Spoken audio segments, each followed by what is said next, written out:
Welcome to our channel. Today we how to authorize landing pages with Leadpages for investors, full guide step by step clearly.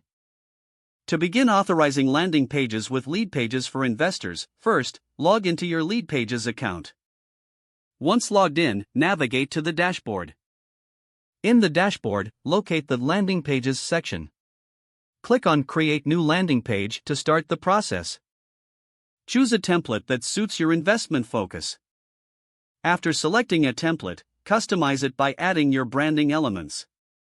This includes your logo, colors, and specific images relevant to your investment strategy.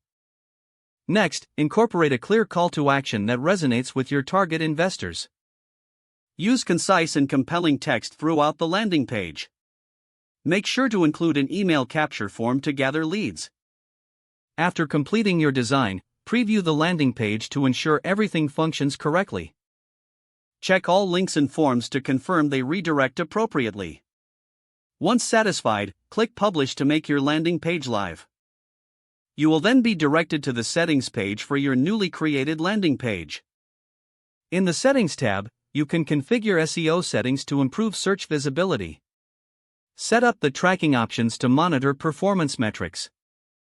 This includes integrating with Google Analytics if you haven't done so already. Now, it's time to authorize your landing page.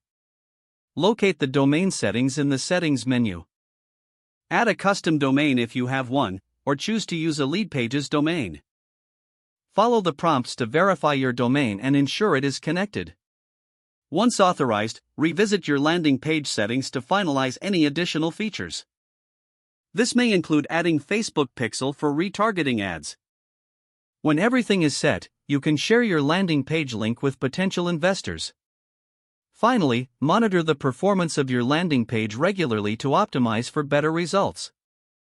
If the page does not load, refresh the browser or try again in a private or incognito window. Make sure you are using the correct email address, then retype it carefully to avoid small typos. If your password is not accepted, use the reset option and create a new strong password you can remember. Don't forget to like this video and subscribe to our channel for more step-by-step tech guides.